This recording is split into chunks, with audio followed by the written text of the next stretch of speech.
Verehrter Herr Ministerpräsident, distinguished guests, dear friends and colleagues, and especially dear students of the Keynes promotion, it's a great honor to welcome you, Minister President, and it's even more of a pleasure for the college to have you here today to address us on what is clearly a key subject. Your visit is of special importance to the college. In the first place, of course, one has to say that Flanders has always been the host of the college since its foundation in 1949. In this sense, we are a Flemish institution. And I would also like to say that Flanders has not only hosted the college right from the beginning, but it has also been a very supportive and very generous host of the college. It's certainly important to mention that these premises of the Werversdijk, which have been restored to a very high standard, would not have been the extension of the college and would certainly not have the appearance they have now without the support of the Flemish government. So also from this perspective, we are most grateful to the Flemish government. But, of course, the importance of your visit extends beyond the fact that we consider also the Flemish government as a partner and a friend of the college, but also because the Flemish community and the Flemish region are amongst the most dynamic and prosperous regions in Europe. And one also has immediately to add that the Flemish community and the region enjoys very considerable powers under the Belgian constitution, which makes Flanders an actor in its own right in the European and even the international context. In the 1990s, when my primary field of research was still the domain of external relations, I wrote one of my first scientific articles on the external relations powers of regional actors in Europe. And I came to the conclusion that by far Flanders had the most extensive autonomous action powers in international relations. And I think Flanders has used these possibilities extensively. And for those of you who don't know, the Minister President is also the Minister for Foreign Policy of Flanders. So here there's clearly a link also with these very important possibilities of external action of Flanders. I think it's fair to say that Flanders is and has always been very much aware of the importance of the European Union context, of European integration for the positioning of Flanders in Europe, but also in the global perspective. We just talked over lunchtime about the importance of Flemish trade in Europe, but also internationally. So quite clearly here there is a particular interest also of Flanders from the economic perspective. But if you look at the various position papers which have emanated also from your government since 2014, it's clear that the European context figures very prominently in the strategy of your government. I cite from the government agreement of 2014, where it is said, I translate, that actually the EU context is a first and most important lever of Flemish foreign policy. So I think this is a statement from the government agreement which shows what importance you attach to the European context. Therefore, I think we cannot be more grateful to you for having actually come to the college and actually to present from your privileged perspective what the European Union context means for Flanders and what Flanders means for the European context. Clearly, the European Union context matters for Flanders, but also Flanders matters a lot for the European context, and we will certainly, with the greatest possible attention and with all interest, listen to your speech. Thanks very much for joining us.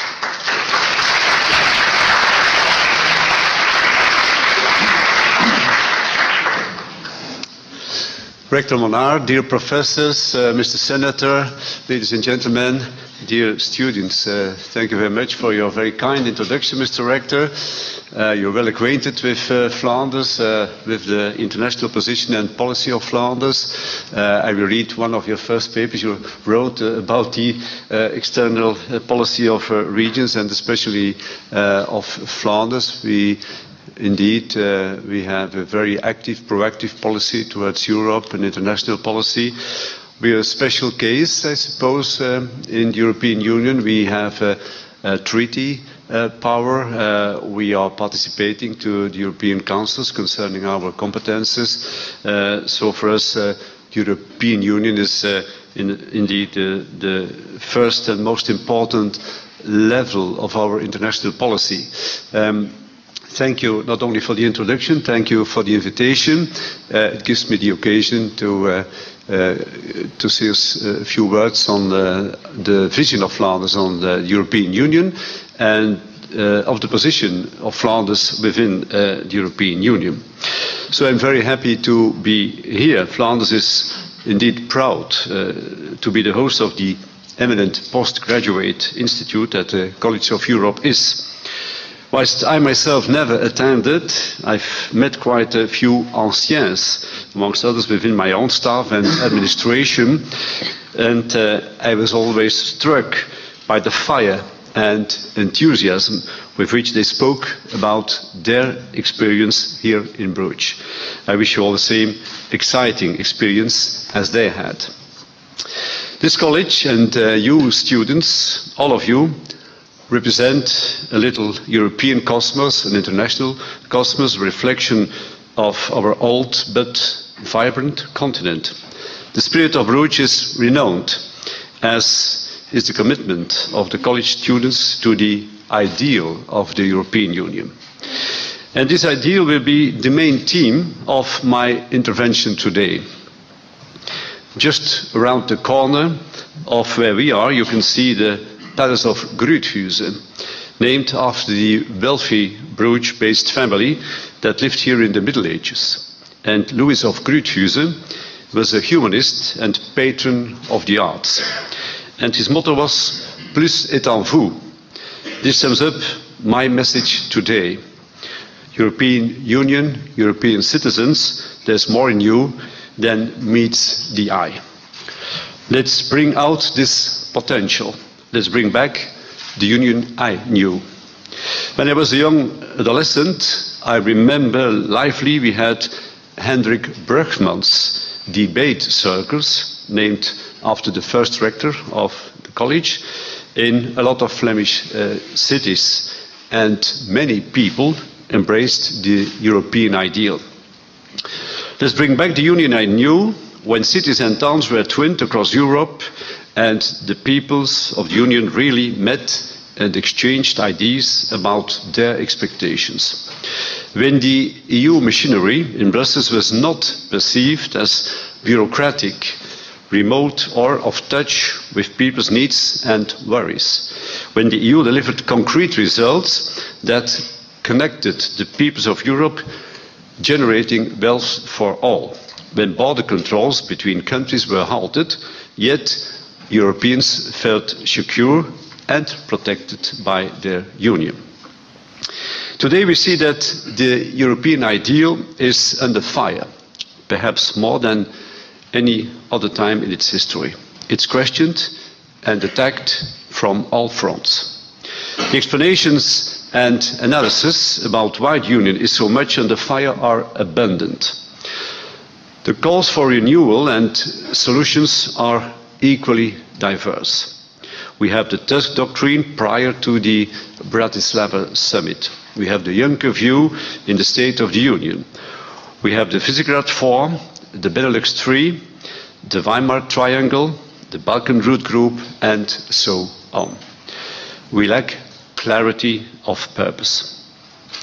All those who believe in the Union should join forces and counter the attacks on it, but we should not be naive.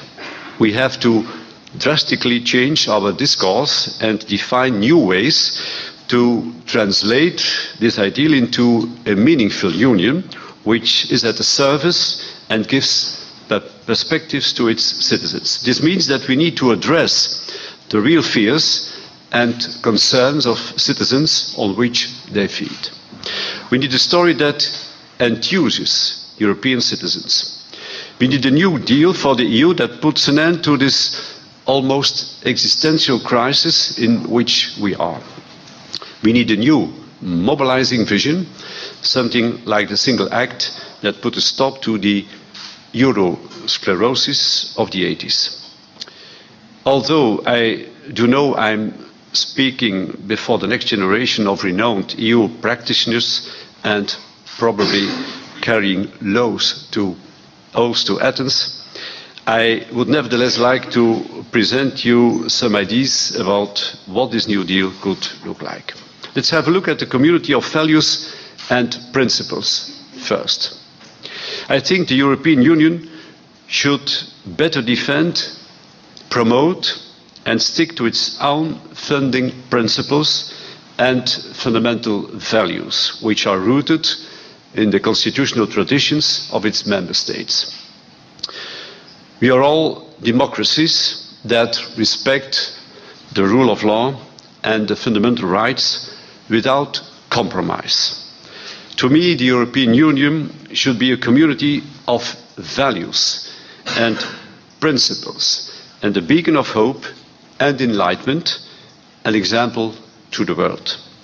However, we are at risk of losing our good reputation and credentials in the world. It's simply unacceptable that some politicians qualified many refugees and migrant families seeking a better life in the EU as swarms or hordes, a terminology that only serves to dehumanize these families.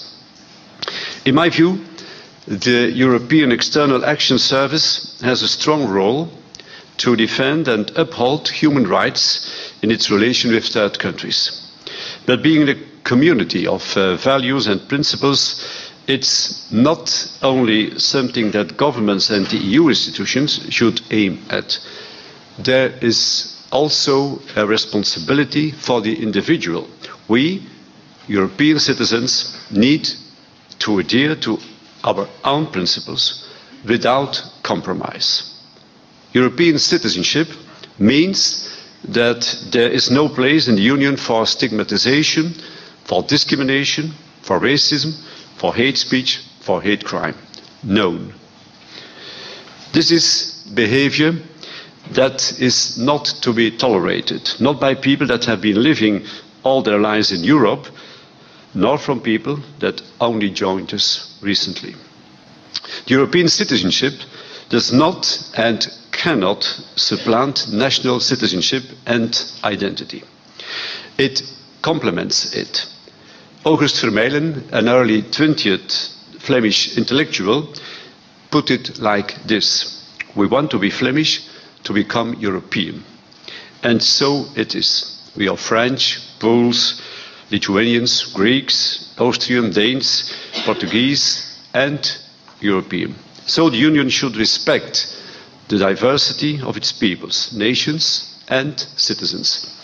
No levelling identities, please. That means that a citizen which establishes him or herself in another member state should adapt to his host country. The same holds true for newcomers integration is key. In Flanders, we have established a comprehensive policy framework for integration. We believe that when newcomers learn the language of their host country, they are emancipated and are really introduced in the community.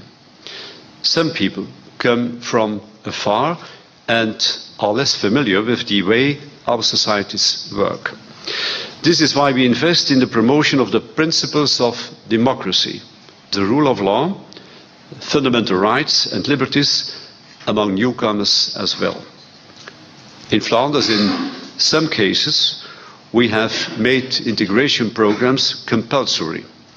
We think that the rest of Europe should follow suit, because if we want or not, the composition of our population will change and we will have to deal with a great influx of newcomers.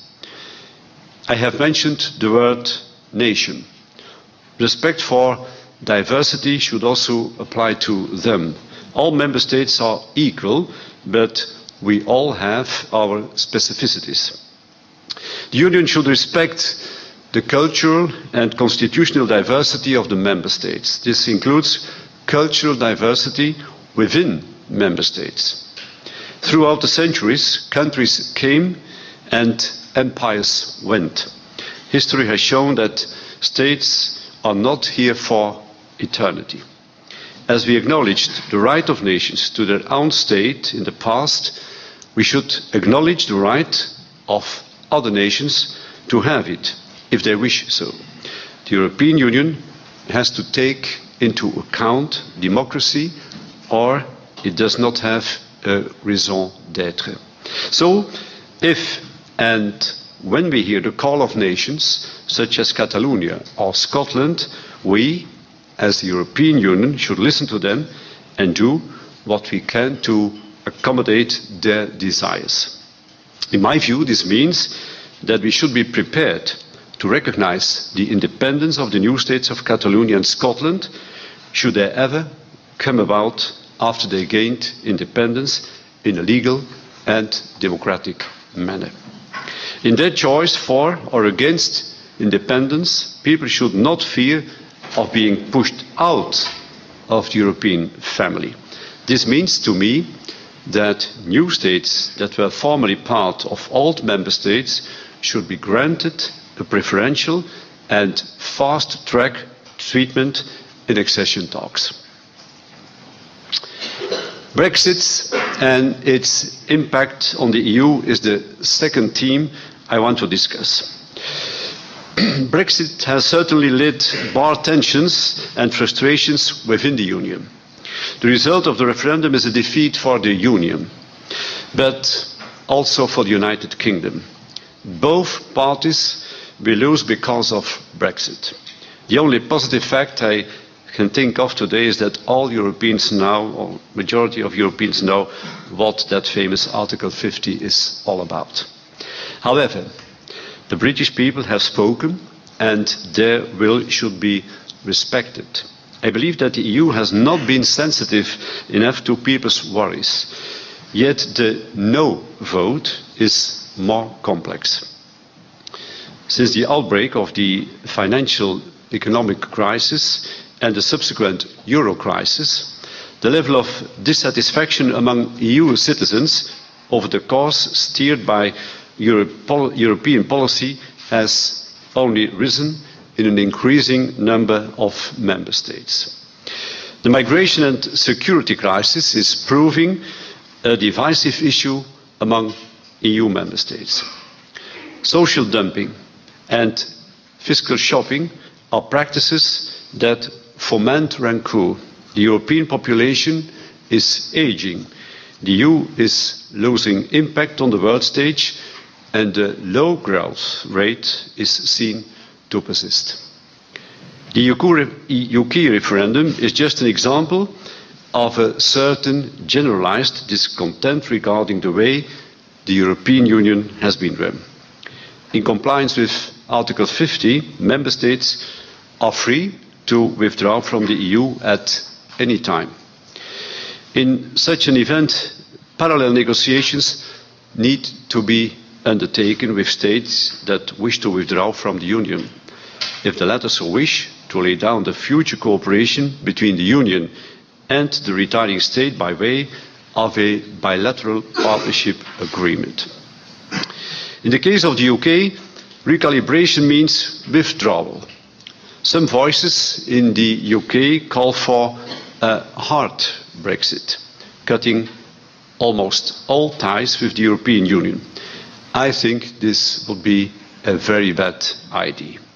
One cannot just negate geography. The UK and continental economies are just too intertwined. Instead, we should aim for the closest possible links between the EU and the UK. A simple trade agreement, even of the latest generation like CETA, is suboptimal in my view. To be able to keep close ties, we will have to go beyond trade. We have to think about an association which also covers investment and other fields of cooperation, such as energy, environment, research and development, and intelligence cooperation. I want a soft Brexit and hope some kind of EEA plus relationship between the EU and the UK can be forged. The EU cannot allow itself to hold a grudge against the UK. The UK cannot expect to have its cake and eat. This is getting all the benefits from access to the single market, but none of the obligations that go with it. This said, one may think the interpretation of the free movement of persons is up to recalibration too. Freedom is not absolute. The aim of free movement is to enable citizens to spend time in a different member state for the purposes of work, studies or holidaying, not to claim better welfare benefits in a different member state. Today, free movement is seen to bring heightened social pressure or pressure on public budgets. As a matter of principle, my government believes social security entitlements need to be built up in consideration of the degree to which an EU newcomer has contributed in the host country. The ground rule of the freedom of movement does not mean entitlement to free, immediate access to the welfare system of the member states. We, the remaining member states, we will have to come to a new balance or equilibrium for our union as well. I believe that it cannot be accomplished through a big institutional big bang. Rather, we should work within the current treaties, which provides the possibility of a variable configuration. Today, the EU is already characterized by such a configuration via all sorts of opt-outs and opt-ins, and this is a path that could further be explored. But there are three absolute limits to what can be done in such a variable configuration.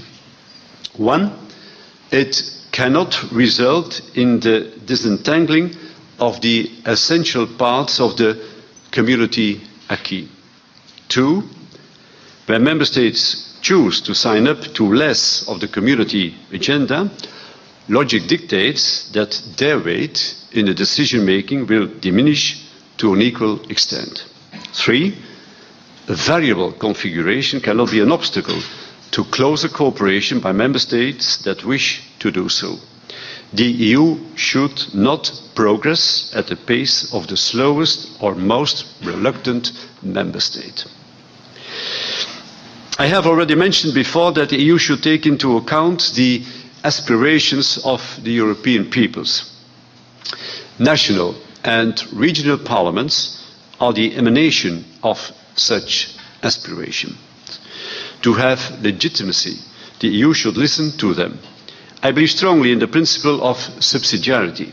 It ensures that the European Union is built up from the bottom up rather than top down. If the EU could manage to establish the link with national and regional parliaments, this would already go a long way in addressing the mistaken idea that the Union is some kind of centralizing, intangible hand. Earlier this year we had the excellent debates within the Flemish Parliament with Commissioners Marianne Thyssen and Cecilia Malmström defending their policy proposals within the heart of the Flemish democracy. And that's exactly what we need. That's the kind of union that listens, asks to need for EU action whilst taking into account the specificities of each of its peoples.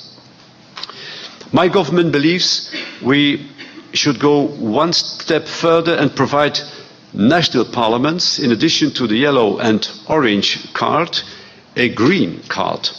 When 1/3 of the member state and federated state parliaments with legislative powers pull a green card, the European Commission is compelled to examine the proposal for EU action in any given policy area and, as applicable, work up a proposal.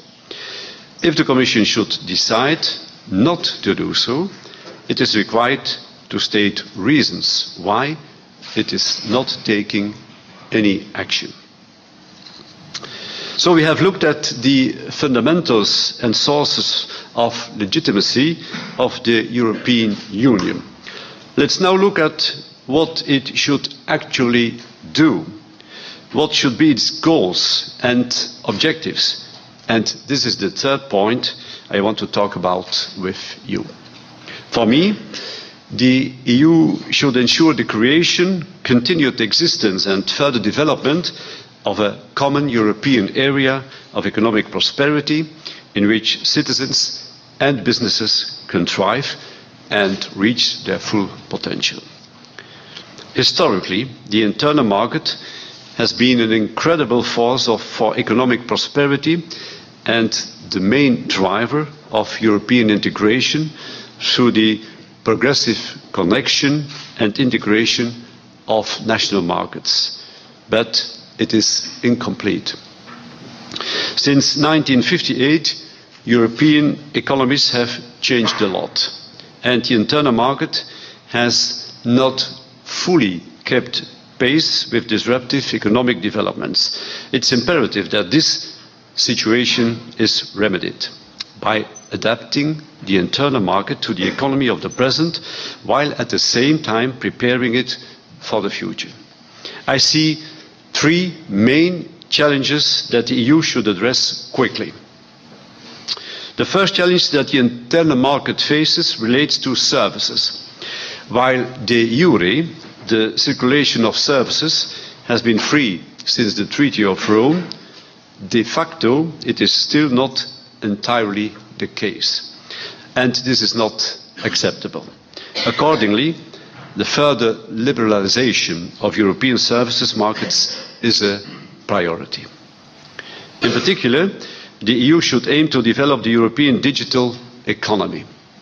My government supports the European digital agenda, which should contribute to progressively end this fragmentation. By further standardizing and harmonizing rules in the telecom sector and increasing interoperability, both businesses and consumers will benefit from lower prices and better quality of services. And data is not the only input that should flow more freely within Europe. The second challenge relates to the provision of energy across the continent. Without a secure, reliable, sustainable and affordable energy provision, an economy cannot thrive. The EU needs a higher degree of interconnectivity of electricity grids and other energy transport systems. This is essential to lower costs for both consumers and businesses and to boost European investments. Of course, we should strengthen our competitiveness. So in the new emission trading system, due account should be taken of energy-intensive regions. This is why my government supports the European Commission's agenda regarding the Energy Union. And this is why I was pleased Vice President Katainen replied me, the European Fund for Strategic Investments, EFSI, will put more emphasis on cross-border energy corridors in the future. And who says freedom of movement of goods, services and workers, also says mobility and transport. The former are inconceivable without the latter. The EU needs to push forward work on trans-European transport networks and promoting cross-border transport connections. Ideally, these networks would form a grid covering the entire continent, connecting all of its extremities. To Flanders, the connection between Belgium and Germany, the Allegro project, Flanders and the United Kingdom, the Nemo project, and Flanders and the Netherlands, the Bravo project, are of particular relevance. Furthermore, the European Union should develop strategies dedicated to promote industry and research and innovation. EU research and innovation strategies should focus on breakthrough technologies leading to systemic changes of the industrial component of our economies.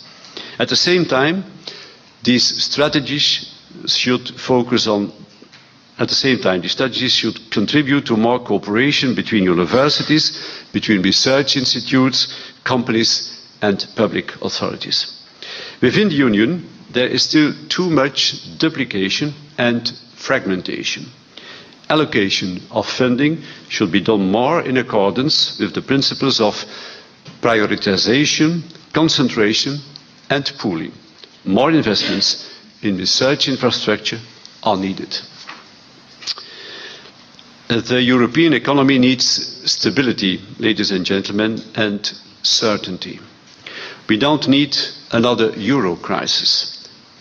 This is why completing the economic and monetary union is of such importance. It must be a safeguard against speculation and too wide spreads between member states. At the same time, it should prop up the position of European banks as well as guaranteeing the free flow of capital.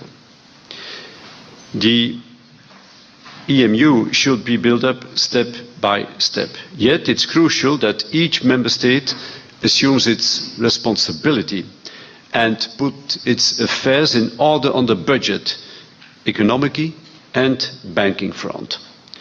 Tighter surveillance of member states' budget policies is needed.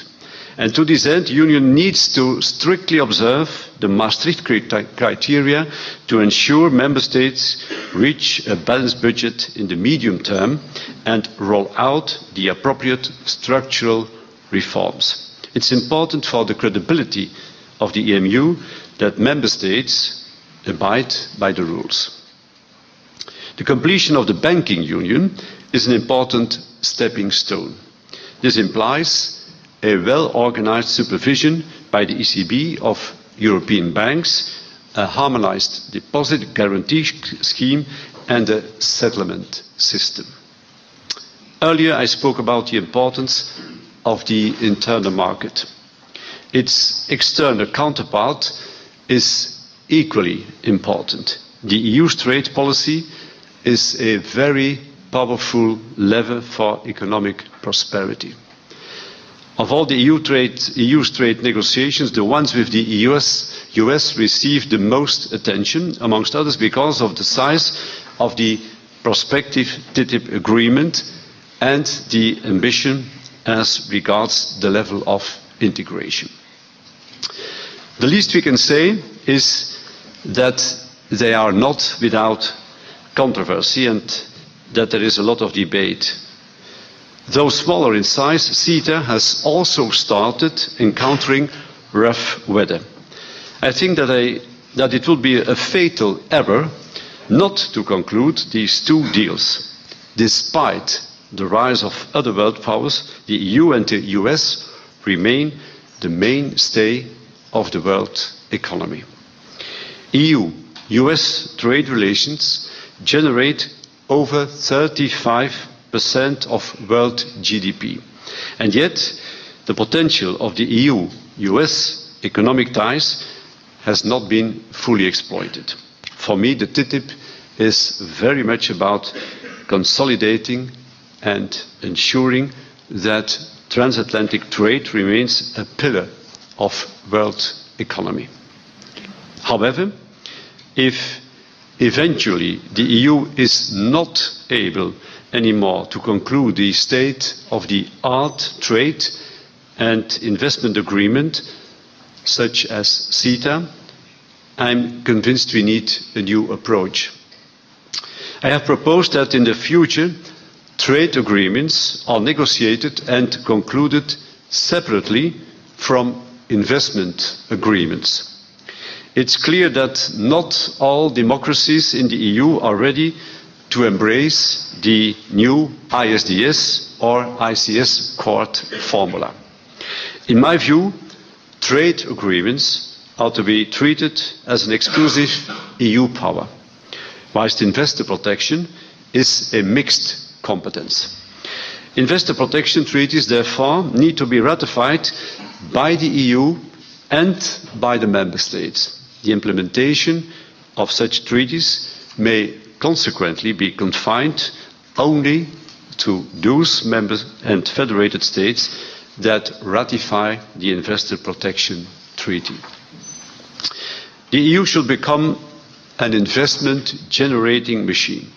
And this is my fourth point. The choice for sound fiscal management or investment should not be a trade-off. What we cannot afford, however, now, even less than we used to do, is making bad investments with little return and no future. So, we have to be strategic about them. Due diligence is key. The Union has a crucial reform to do. The rules of the European statistical system should be amended so that crucial public investments can be written off via amortization in conformity with the principles of analytical accounting in the private sector. This should only apply to a select number of non-recurrent investments selected on the basis of stringent criteria. In times of economic depression, the full inclusion of such investments in the budget is likely to have a disproportionately large impact on public expenditure.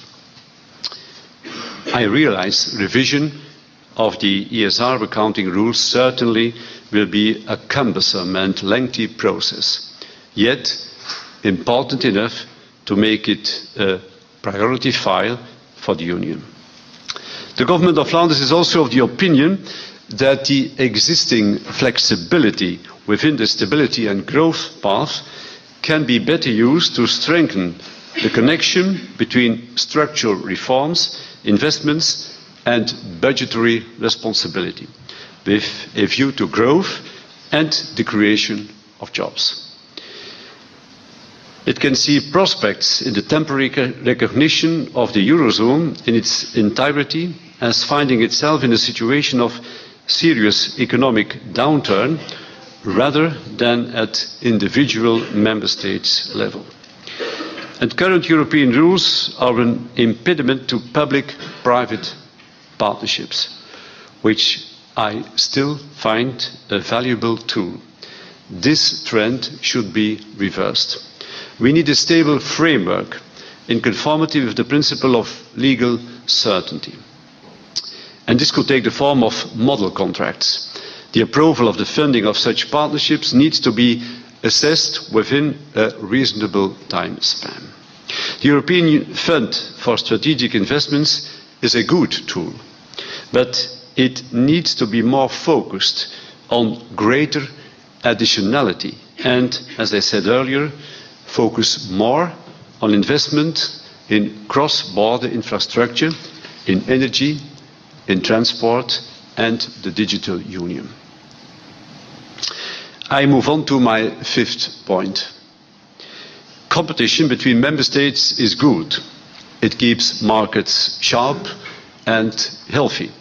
I think a certain form of tax competition is acceptable, provided that member states agree to a certain number of rules. The Union's first priority here is to fight tax evasion and take a firm stand against fiscal paradise countries. But we shouldn't organize a competition between the member states in terms of social standards. Rather, the EU should be a union of welfare states. And within the EU, member states should continue to be able to organize their welfare states as they seem fit. The EU should then play a role as a watchdog. All around the Union, the same shop floor must be governed by the same principle: equal pay for equal work. European secondment rules therefore need to be amended to enable seconded European employees to work against the same terms of employment and pay as those that apply in the member state where the work is performed. Importantly, the simplification of the collection of social security contributions certainly ranks among the rules that need to be tackled. ICT should certainly enable the collection and pass-through of payment to the country of origin.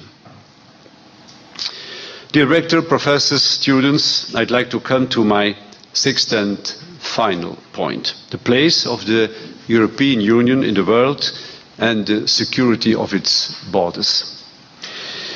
In the last 2 years, our community of values and principles has certainly been put to the test. In its response to the refugee and migration crisis, the EU has not always been a display of unity. I regret to say that some member states have refused to do their fair share of the efforts and share the burden. I was happy when the EU managed to find an agreement on the relocation of refugees. Unfortunately, not all member states have not really fulfilled their obligations under the relocation scheme. Instead, we have remained in the same deadlock. Europe aspires to be more than an internal market. It pitches itself as the continent of humanism, prides itself to be the cradle of human rights, and claims to be the champion of solidarity. On those grounds, it was even awarded the Nobel Prize. In handling the refugee crisis, we should act in accordance with our ambitions and aspirations. At the same time, we should not be naive and come up with workable solutions for an effective and humane migration, asylum and border policy. We have no choice. Make no mistake, if we fail to agree on this, some of the core elements of the EU, which we find self-evident, like solidarity between rich and poorer countries, borderless travel inside Schengen, etc., is and will even further be put into question. This is not something I want. The Schengen area is presently not working as it was intended. The interior doors between the member states can remain open only if we jointly keep our exterior doors under control. In my view, the policies should include the following: a strong border control, a fair distribution of refugees that are granted asylum within Europe, the setup of hotspots, closed institutions in which refugees are initially taken in, the setup of a humane return policy, and the conclusion of more readmission agreements with third countries. Are these policies ideal?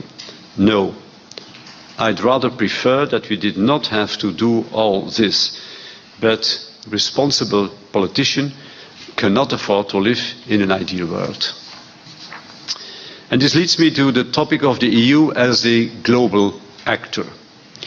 Taken separately, all our countries, are mere specks on the globe. The Union needs to be a factor of peace and stability in the world, a global actor. An active European foreign policy involves the Union assuming a leading role in the field of conflict prevention. And this responsibility applies in particular to our neighboring regions. In the same way as the EU was able to actively help broker a nuclear agreement with Iran, the Union could assume a leadership position by delivering solutions for the frozen conflicts on the Union's doorsteps, or actively support the peace process in the Middle East by coming up with proposals itself that allow, for example, a two-state solution between the Israelis and the Palestinians. The EU needs to continue to uphold its leading role as the biggest donor of development aid too. But we cannot afford ourselves to only think in terms of diplomacy, trade and development cooperation. Security needs to be factored in. Dealing with instability with the world also means to be able to demonstrate hard power. Now, more and more voices are heard in favor of a true common security and defense policy, which is why the common defense policy too urgently needs to be given fresh impetus. Enhanced coordination at EU level, which extends to include the procurement policy, an operational headquarters, and the activation of EU battle groups, which in due course are to result in a European defence force. All of which should come in close consultation and conjunction with NATO. Rector Monar, professors, Mr. Senator, ladies and gentlemen, dear students, in my government we have worked hard to be able to present our vision on the future of the EU. And with this speech I hopefully gave you an insight in my government's agenda for the future of this European Union. In a vision text drafted with the sole intention to get our union back. A union that inspires, a union that unites, a union that respects diversity, a union that is built up from the bottom up, a union that both protects and empowers its citizens. I wish you all the best with the pursuit of your academic program at the college. Enjoy your stage in Bruges and thank you for your attention.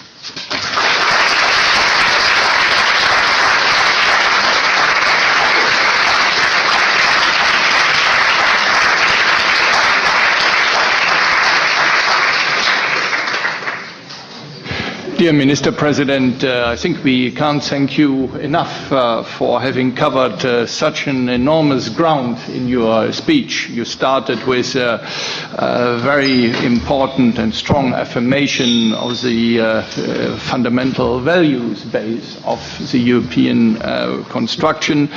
Then you addressed a number of absolutely crucial issues in terms of the respect of diversity, in terms of the democratic legitimacy issues in the European Union.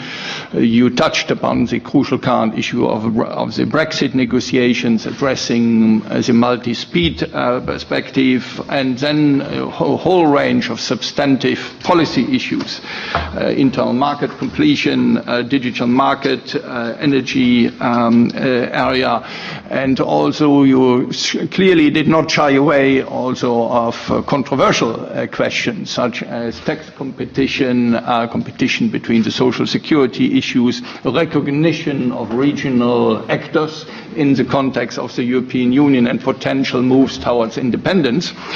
So I think for you students of the college, here you have an example how key issues can each be addressed in just a few sentences, but with considerable clarity and very effective focus.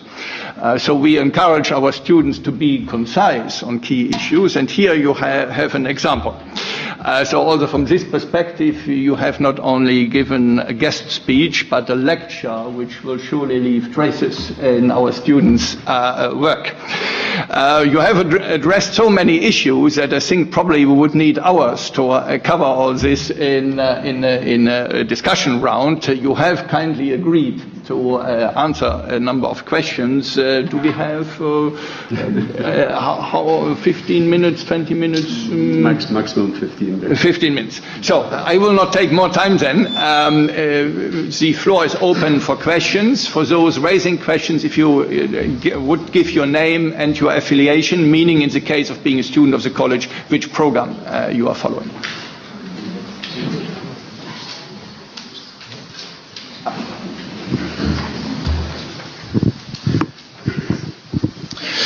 Meneer minister-president, dank u wel voor uw interventie deze namiddag.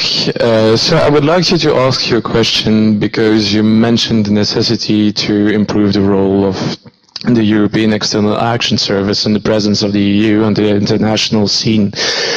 But given, I would like to understand also, since you've spoken about the need of clarity within the action of the EU at the in terms of international affairs, and how Belgium is handling its international policies. We have now in Belgium two different levels,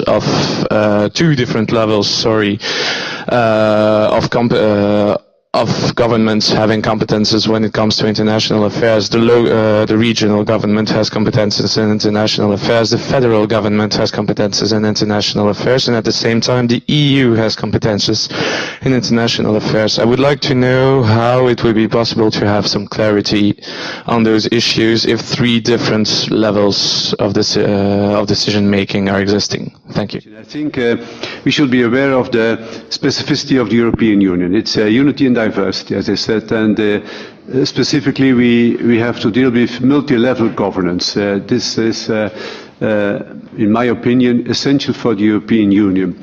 A centralized United States of Europe is not compatible with this old tradition of cultures, of people, etc. I can imagine maybe over 100 years or more there will be one public culture in Europe, one democracy, but at the moment it's not the case. And in my opinion, and I'd like to continue with this, it's unity and diversity. This is our old continent, and this is, of course, the difficulty to deal with this. But multi-level governance is a very good solution. In my opinion, the Union should play an important role worldwide. I give some examples. The world trade is an issue for the Union. It's not an issue for the member states. As you know, with the Brexit now, United Kingdom has a problem because they do not have the expertise to renegotiate all these treaties that were agreed by the European Union. They have to renegotiate, I think, more than 80 free trade agreements. So in the world, all the member states are too small to operate in world trade. Climate is another example. I think that it's very important, and it was also the case in Paris, that there was one actor, it was the European Union. But in my opinion, and of course it's for the future, I think that specifically the European Union should not be an empire, should try to be in the world a factor of peace and stability, just like it is in the continent itself. Now, for young people, of course, it's an evidence, but we have peace in this continent since World War II.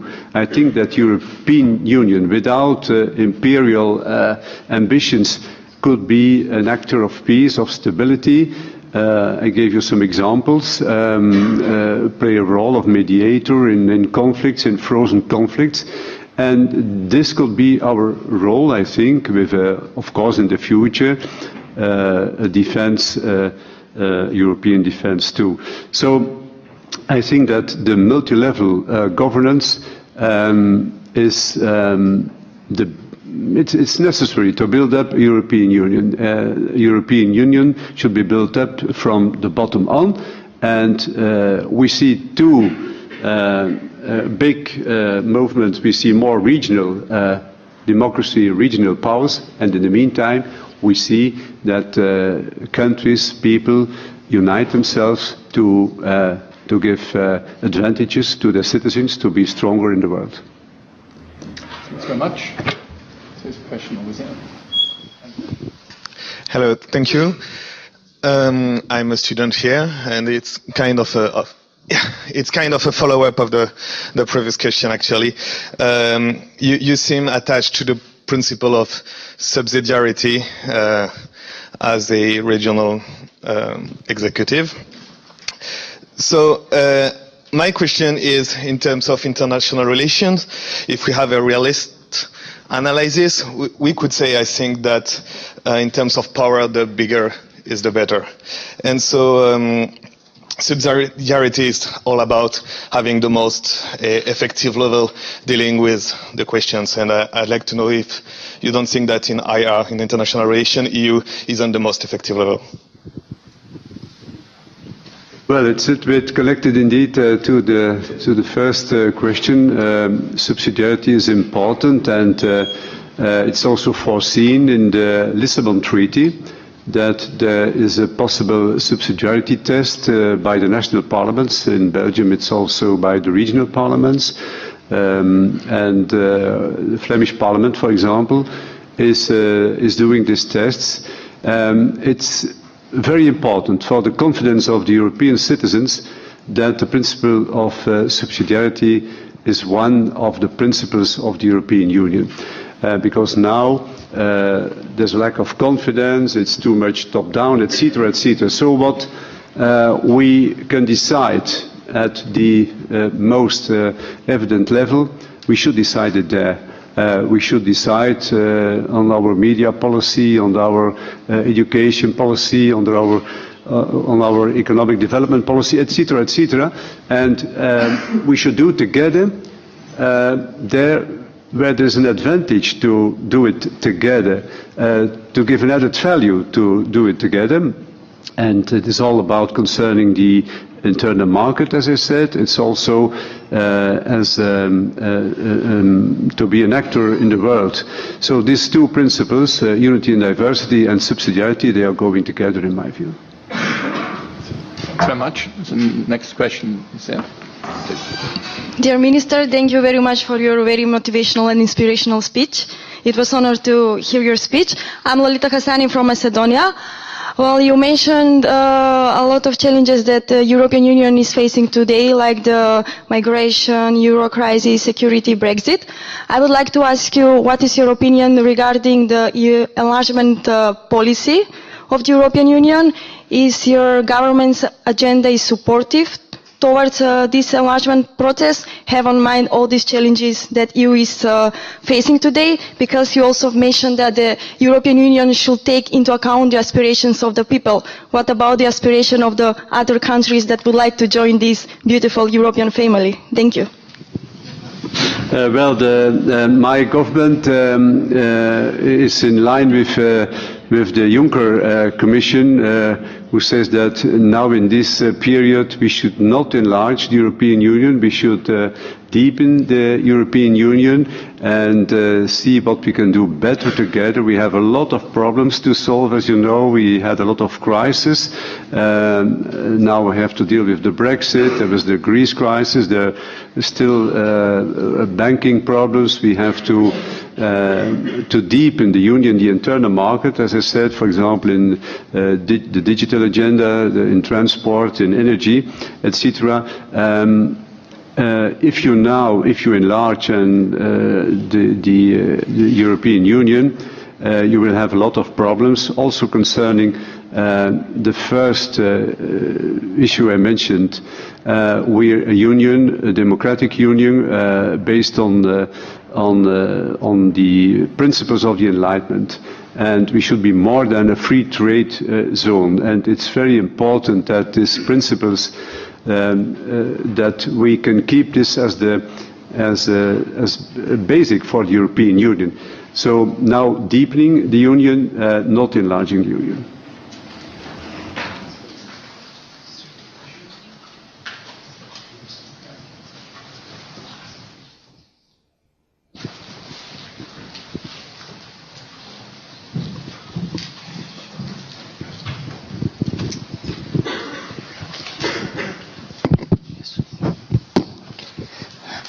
Avril Claydon. I'm a Brit, still in post-Brexit mourning.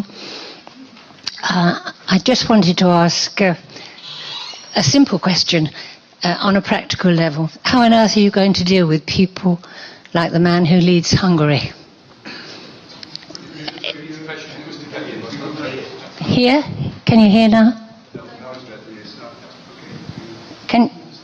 This is okay? If you could just repeat the question. I will, if I can remember it. I was asking, purely on a practical level, how the EU can deal successfully with the anti-immigration hostility coming from countries like Hungary.